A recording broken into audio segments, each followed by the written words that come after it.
할렐루야. 하나님께서 오늘 이 시간 저희들에게 은혜 베풀어 주시기를 원합니다. 사랑과 은혜가 많으신 하나님, 귀한 자리, 복된 자리에 말씀을 증거하는 자리에 세우셨습니다. 온전한 주의 통로로만 사용하여 주시고 듣는 우리들에게는 주의 말씀이 들려지는 은혜가 임하게 하여 주옵소서. 예수님의 이름으로 기도드립니다. 아멘. 잠시 현재 우크라이나 상황을 먼저 좀 이야기를 하겠습니다.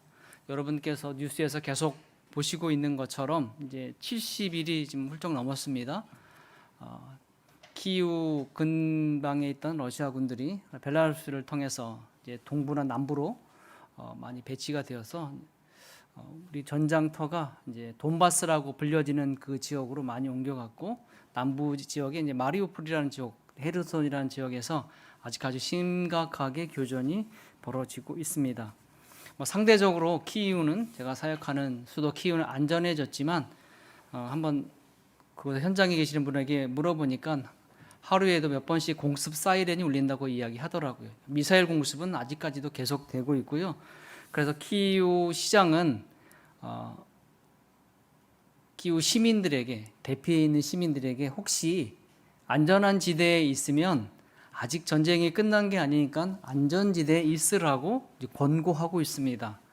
그래도 지금 국내 난민이 800만이 넘어가는 시점에서 2달 이상을 집을 떠나 있던 분들이 이제 안전하다고 생각되니까 계속 돌아오고 계시는 것 같습니다. 저희 교회 교인들도 몇몇 가정 서쪽으로 피난 갔다가 돌아오기도 하셨고요.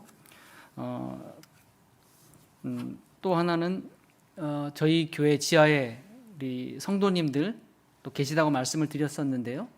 4월 24일이 정기 부활절이었는데 그 부활절을 기점으로 해서 그분들이 회의하면서, 안소 집사님 두 분 가정을 중심으로 회의하면서 키이우가 조금 안전하다고 이제 그분들이 판단하셔서 또 60일 이상을 지하에서 계속 생활하셔서 너무 힘드셔서 일단 집으로 돌아가셨고요. 대신 아침 저녁으로 기도회로 모이고 있습니다. 그리고 혹시 상황이 안 좋아지면 다시 모이기로 이제 논의했다고 제게 알려주셨습니다. 그래서 기도해 주셔서 너무 감사드립니다. 두 번째는 이제 긴급 구호 사역에 대한 일입니다. 저는 지난번에 말씀드렸던 것처럼 제가 긴급 구호 사역을 하고 있지 않기 때문에 긴급 구호 사역을 하고 있는 분들을 연결하는 작업을 하고 있다고 말씀을 드렸습니다. 특별 헌금을 통해서 긴급 구호 사역을 지원해 주신 교회에 다시 한번 교인들에게 감사의 말씀을 드리며, 기도의 방패를 쌓아 주시는 것만으로도 우크라이나에 있는 백성들에게 큰 힘인데, 여러분들께서 귀한 물질로도 우크라이나 어려운 이들을 섬겨 주셔서 깊이 감사드립니다. 그 물질이 하나님께서 원하는 대로 당장 여러 가지로 필요한 피난민과 어려운 난민들에게 잘 사용될 수 있도록 저도 저에게 주어진 역할을 잘 하겠습니다. 특별히 물질 드린 손길 하나님께서 기억해 주시고 하늘의 신령한 것과 땅의 기름진 것으로 복되게 채워주시기를 주의 이름으로 기원합니다. 잠깐 제가 여러분께서 드려진 헌금을 전달하는 역할을 맡았고, 또 그 긴급 구호 사역을 하고 있는 세 팀에 대한 영상을 잠깐 PPT로 만들었는데요. 잠깐 보시고 그 위에 말씀을 좀 더 나누도록 하겠습니다.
오늘 여러분이 잠깐 보신 그 세 군데 구호 사역을 하시는 팀들을 제가 잠깐 소개해 드리겠습니다. 첫 번째 보셨던 PPT에는 우크라이나 복음지 교단이라고 하는 현지 교단입니다. 그 교단에서는 구호팀들이 잘 조직되어 있어서 전쟁 전에도 여러 가지 구호하는 일들, 돕는 사역들을 잘 했었는데요. 전쟁이 시작되고 나서 그 서쪽에 있는 많은 그 교단과 그 가정, 교인들의 가정이 집을 오픈하고 또 교회를 오픈해서 동부나 남부에서 피난 온 피난민들을 집에서 또 교회에서 묵게 하고 또 교회에서 식사를 준비해서 대접하고 또 필요한 생필품과 의약품들을 구입해서 다른 지역 키우나 동부나 남부로 보내는 일들을 하고 있고요. 특별히 굉장히 들어가기 어려운 지역들도 많습니다. 그런 지역의 자원에서 정말 어쩌면 생명을 걸고 차를 가지고 생필품과 의약품을 가지고 그 어려운 현장에 가서 정말 필요한 것들을 나누고 있는 사역자들도 있습니다. 그리고 그 슬로바키아 국경인데요. 우크라이나 우즈고로드라고 하는 지역에서 저희 우크라이나 선교사님이세요. 30년 이상 되셨고 저랑도 뭐 굉장히 친분이 있으신 분이 선교사님이신데 그분은 이제 미국 국적의 한국 선교사님이십니다. 그래서 한국 선교사는 들어갈 수 없지만 미국 선교사님 같은 경우는 미국적은 현장에 남아 있을 수 있었습니다. 대사관에 남겠다고만 하면 남는 것이 허락돼서 그분은 그 팀들과 함께 우크라이나 가장 서쪽 우즈고로드라는 지역으로 이동하셔서 그곳에서 피난 온 피난민들 사역을 하고 있고요. 그리고 또 생필품과 의약품들을 또한 우크라이나 각지로 전달하고 있는 작업을 현재 진행하고 있습니다. 그리고 폴란드에 계신 저희 교단 선교사님께서는 폴란드에서 필요한 생필품과 또한 의약품을 구입해서 우크라이나 서부 리비우나 리브네라는 지역에 생필품과 의약품을 전달하고 있는 사역을 현재 하고 계십니다. 그래서 제가 교회에서 저에게 필요한 긴급 구호에 대한 연결을 말씀하셨을 때 제가 실제로 이 세 분 사역자들을 돕고 있는 일을 진행하고 있었거든요. 그래서 제가 다른 데 하지 않고 특별히 이 세 사역자, 교단과 우크라이나 현지 교단과 또 내부에 있는 우크라이나 선교사님과 외부에 있는 폴란드 선교사님이 그 구호 사역을 잘하고 계셔서 그분들에게 여러분이 드린 물질을 연결해서 실제 현장에서 그 드려진 물질들이 유용하게 쓰여질 수 있도록 연결하는 작업을 하려고 합니다. 물론 저에게는 또 저희 개척교회 사역자들도 있고 그분들 중에서 구호 사역하고 계시는 분들도 계십니다. 또 그분들도 또한 제가 개인적으로 후원받아서 전달하는 작업을 하고 있습니다. 그리고 또 하나는 제가 뭐 생각하고 계획만 하고 있는데 여러분이 드린 헌금을 제가 교단이나 현장에 있는 우리 선교사님 폴란드에 계신 분에게 직접 송금해 드릴 수 있는 방법도 있고요. 또 하나는 6월 중에 저와 아내가 폴란드랑 슬로바키아를 방문해서 여러분이 드린 것들을 직접 그 현장에 선교사님에게 전달해 드리고 그리고 필요한 물건들이 구입되어져서 우크라이나 내부로 들어가는 것들을 지켜보면 어떨까라는 계획만 가지고 있습니다. 물론 거기에 대한 경비는 제 개인적으로 조달할 예정입니다. 이것은 긴급 구호에 대한 사역이고요. 또 하나는 중장기 사역이 있습니다. 여러분이 아시는 것처럼 뉴스에서 보시는 것처럼 우크라이나 굉장히 많이 망가졌습니다. 어떤 지역은 뭐 90% 이상이 망가졌고 800만 이상이 되는 이재민이 발생했고 물론 제가 있는 키이우는 다른 지역에 비해서 폭격을 덜 맞았지만 그래도 키이우 곳곳에 많은 지역이 망가졌고 특별히 키이우 인근 위성 도시들이 피해를 굉장히 많이 입었고요. 그래서 저희 신학교 졸업생들과 사역자들 가운데 키이우 인근 위성 도시에서 사역하신 분들도 꽤 많이 계시고요. 동부나 남부 쪽에서 사역하고 계시는 분들도 계십니다. 제가 대충 파악해 보니까 교회가 피해를 입은 사역자들이 꽤 되셨습니다. 그래서 나중에 전쟁이 끝나고 들어가는 것이 허락되면 중장기적으로는 저희 센터와 관계돼서 어려움을 당한 그런 교회가 복구되는 일에 제가 도움을 주려고 합니다.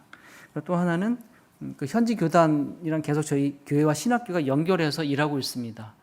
굉장히 많은 현지 교회들이 또한 피해를 많이 입었기 때문에 현지 교단에 있는 교회들을 복구하는 일을 도와주려고 하고요. 마지막으로 저희 이 생명의 길 교회가 있는 지역, 실제로 피해는 많이 없지만 아마 여러 가지 어려운 일들이 많이 있을 것 같습니다. 가서 그 지역을 또 구제하는 일을 크게 세 가지 중장기 사역을 하려고 준비하고 있습니다. 사실은 오늘 주보에도 남아 있는데 교회에서 사순자 특별 새벽 기도하고 또 금식 기도하고 또 헌금을 거두었다는 이야기를 들었습니다. 그래서 그것을 전달해 달라는 부탁을 받고 그것이 제 역할인가 보다 하고 생각하고 있었는데 액수를 말하셨을 때 굉장히 놀랐습니다. 40일이란 짧은, 길다면 길고 짧으면 짧은 기간인데 금식하시면서 어떻게 그런 많은 물질을 드리실 수 있을까? 그러니까 어깨가 좀 무거워지더라. 큰 돈을 잘 전달해 줘야 되니까. 그리고 여러분이 드려진 물질이 드려진 대로 잘 쓰여져야 하니까 제가 중간에서 참 어깨가 무겁다 이런 생각을 했습니다. 그러면서 다시 한번 책임감과 이것들을 잘 진행될 수 있도록 하는 역할이 제 역할이다라는 생각을 하면서 오늘 본문 말씀을 준비했습니다. 오늘 본문 말씀에 보면 먼저 일꾼에 대한 이야기가 나옵니다. 마태복음 20장 1절에서 16절 말씀에 보면 포도원 주인이 포도원을 위해서 필요한 일꾼들을 부릅니다. 이른 아침에도 가서 부르고요. 한국 시간으로 이야기하겠습니다. 아침 9시에 가서도 부르고요. 12시에 가서 부르고 3시에 가서 부르고 오후 3시 일이 끝날 때쯤 오후 5시에 가서도 사람들을 불렀습니다.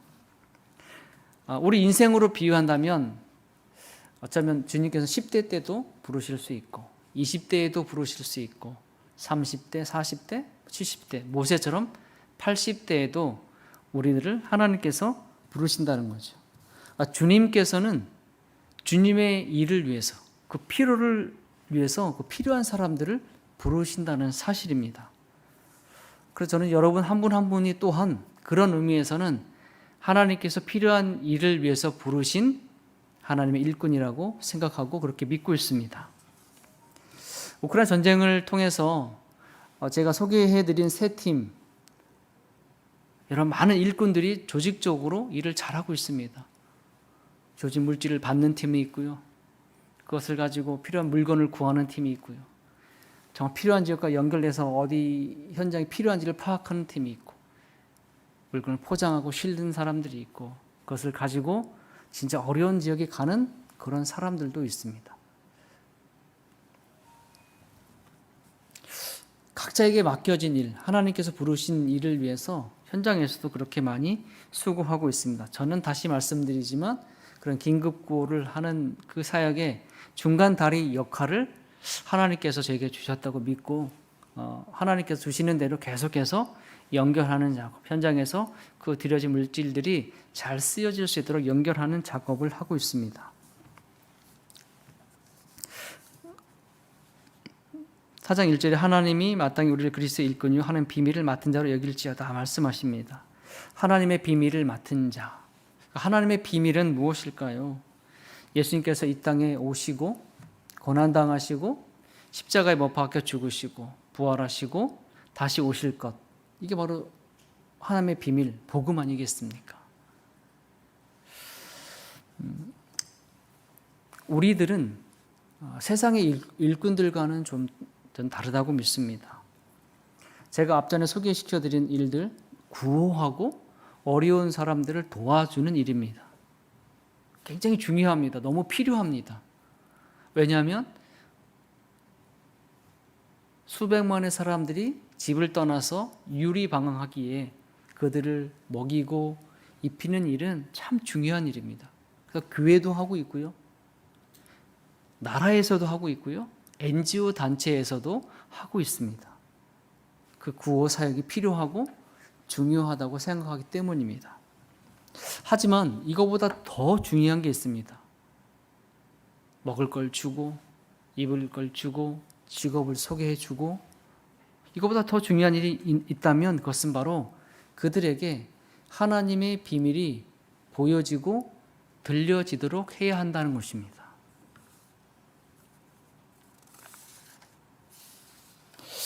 우크라이나 전쟁으로 인해서 우크라이나 사람들이 가지는 복음의 수용성, 그러니까 복음을 받아들일 수 있는 그 가능성이 굉장히 커졌습니다.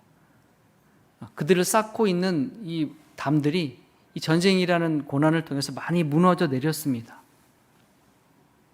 지금 우크라이나 이 접경지대, 아까 지도에서 잠깐 보신 것처럼 폴란드부터 슬로바키아, 헝가리, 루마니아, 몰도바까지 5개 국경지대에 거의 90에서 100개가 되는 NGO가 활동하고 있습니다. 어떤 NGO는 이렇게 긴급 구호하는 NGO도 있고요. 어떤 NGO는 차후에 들어가서 중장기적인 사역을 하려고 준비하는 NGO도 있습니다. 제가 현장에 있는 분들과 소통하다 보니까 그분들이 이런 말씀을 하세요. 피난민들이, 우크라이나 피난민들이 왔을 때 제일 먼저 찾는 것이 뭔지 아십니까? 옷도 아니고 음식도 아니고 다른 것도 아니고 그들이 가장 먼저 찾는 것이 성경책이라고 그래요. 성경책 먼저 달라고 그런다는 거예요. 아마 우크라이나가 제가 지난번에 말씀드린 것처럼 정교회의 바탕을 가지고 1000년 이상을 살아왔던 나라이고, 교회가 뭔지 알고, 예수님은 누군지 알고, 깊이는 모르지만 그런 것들이 고난을 통해서 나라의 위기가 닥쳐오니까 힘들어지니까 집을 떠나 유리방황하니까 제일 먼저 찾는 게 옷도 아니고 음식도 아니고 성경책, 하나님의 말씀이라는 이야기를 현장에서 사역하고 있는 분들에게 들으면서 정말 그렇구나. 도와주는 것, 구호하는 것도 중요한데 정말 중요한 거는, 더 중요한 거는 그들의 영혼을 타치할 수 있고 그들의 인생을 변화시킬 수 있는 하나님의 비밀, 복음이 전해지는 것이 가장 중요하다고 그분들의 간증을 통해서 저도 새롭게 배웠습니다. 이 일이 누구를 통해서 일어나고 있냐면 현장에서 하나님의 비밀을 맡은 하나님의 일꾼들을 통해서 일어나고 있습니다. 세상의 NGO는 먹을 것, 좋은 거 주고 좋은 일자리 주고 끝입니다. 하지만 그리스도인 교회로 구성된 돌봄의 단체들은 먹을 것과 함께 성경책과 복음을 보여주고 제시한다는 사실입니다. 그리고 그들이 하나님의 말씀을 받아들인다는 거예요. 성경책을 보고 성경책을 읽는다는 거예요. 그 사람이 무슨 능력이 있습니까? 그죠? 말씀, 하나님의 말씀이 능력인 줄로 믿습니다. 그 말씀을 그들이 읽고 보게 될 때 그들의 인생이 변화되고 그들이 하나님의 자녀가 되는 놀라운 역사가 전쟁을 통해서 우크라이나 땅에 나타날 줄로 또한 믿습니다. 여러분의 삶의 자리에서도 우리 참된 성도님들도 삶의 자리에서 이렇게 살아가기를 기원합니다. 여러분 주변에 있는 많은 사람들이 여러분을 통해서 복음을 듣고 보고 깨달아 알아서 하나님 백성 되는 그런 역사가 하나님의 세우신 일꾼인 여러분들을 통해서 여러분의 삶의 자리에서 일어나기를 주의 이름으로 기원합니다. 2절 말씀입니다. 그리고 맡은 자들에게 구할 것은 충성이라 이렇게 말씀하셨습니다. 일을 맡은 자들에게 요구하는 것은 충성입니다. 하나님께서는 부르신 일꾼들에게 어떤 결과물을 요구하지 않습니다. 우리가 알고 있는 어떤 일반 기업체나 회사에서 요구하는 어떤 것들을, 어떤 결과물을 하나님이 요구하지 않으신다는 거예요. 우리가 하나님이 요구하시겠지라고 우리가 생각할 뿐입니다. 그래서 절대 하나님께서는 하나님의 일꾼들에게 세상에서 말하는 어떤 결과물들을 내놓으라고 말씀하지 않으신다는 거예요. 하나님께서는 어떤 업적과 결과물보다는 부름받은 자리에서 말씀대로 살아가려는 그 한 사람에게 관심과 사랑을 가지고 계십니다. 그래서 한 영혼을 구원하는데 그래서 그 많은 돈이 들어가고요. 그 많은 시간이 들어가는 것입니다. 세상의 경제 논리로 따지면 말이 안 되는 거죠. 손해가 나니까 그만해야죠. 이만큼 집어넣는데 나오는 게 거의 없으면 왜 집어넣겠습니까? 그런데 하나님의 나라에서는 그렇지 않다는 거예요. 나오는 거 하나가 너무 중요하기 때문에 아무리 많이 집어넣어도 괜찮다는 거예요. 하나님께서는. 아무리 많은 시간을 쏟아부어도 괜찮다는 것입니다. 아무리 많은 재물을 쏟아부어도 괜찮다는 것입니다. 지금 우크라이나 접경과 내 외부로 그렇게 많은 단체들이 90개, 100개 되는 단체들이 쏟아붓는 것이 그래서 이해가 됩니다. 그냥 쏟아붓는 것입니다. 하나님의 사랑을 쏟아붓는 것입니다. 그분들도 또한 그 단체들도 또한 저랑 비슷하게 다 위탁받아서 다 쏟아붓는 것입니다. 결과물에 관계없이 오직 하나 한 영혼이라도 구원받기를 원하는 마음으로요. 충성의 사전적인 의미는 높은 사람에 대한 마음, 깊은 곳에서 우러나오는 정성입니다.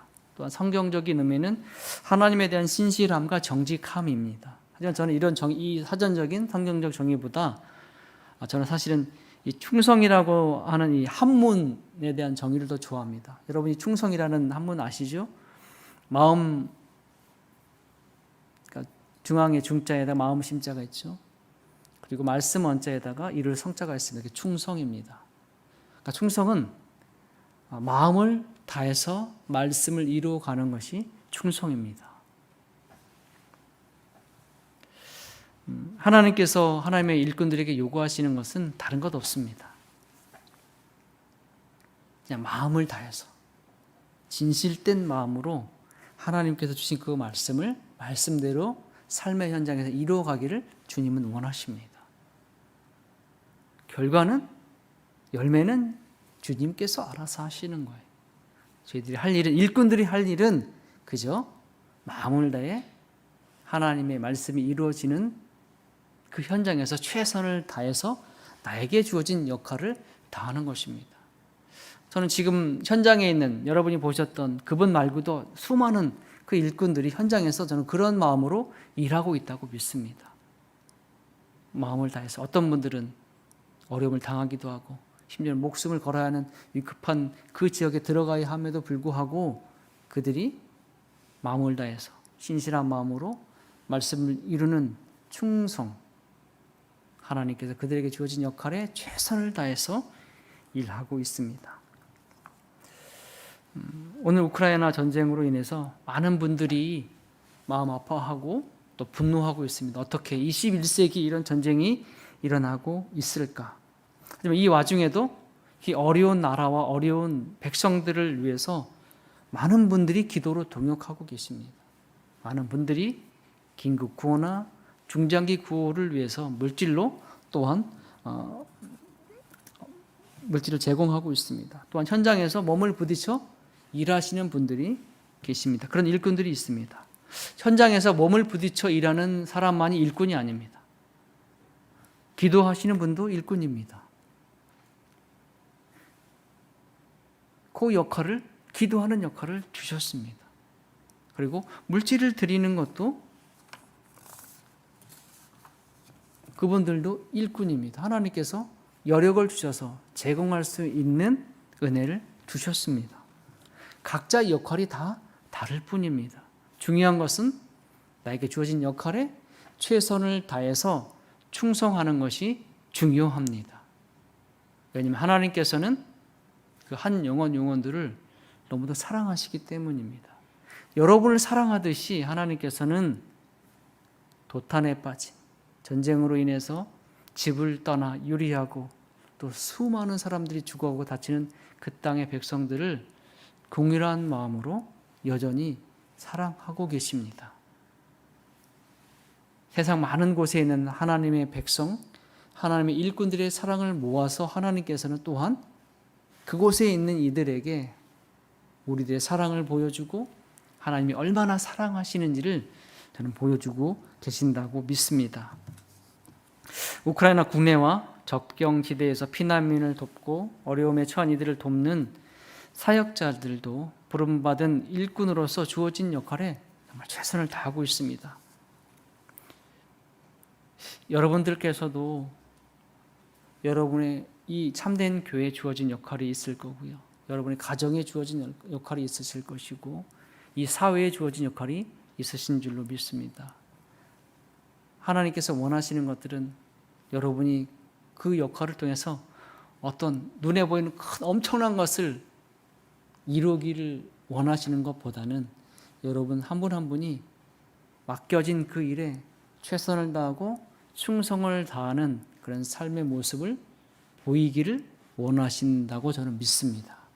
여러분들이 그렇게 여러분의 삶의 현장에서 여러분에게 주어진 일에 충성하며 사시기를 주의 이름으로 기원합니다. 여러분의 기도와 재정적 지원이 더해져서 정말 더 아름다운 일들이 우크라이나 땅에서 일어나기를 기대하고, 우리가 하나님께 충성할 때 하나님께서 그 땅 가운데 하나님께서 정말 하시고자 하는 그런 일들을 이루어 나가실 줄로 믿습니다. 귀한 사역에 기도로 물질로 동역하고 동참해 주신 교회와 성도님들에게 하늘의 신령한 것과 땅에 기름진 것, 세상을 향한 놀라운 축복과 은혜의 통로가 되시기를 주의 이름으로 간절히 기원합니다.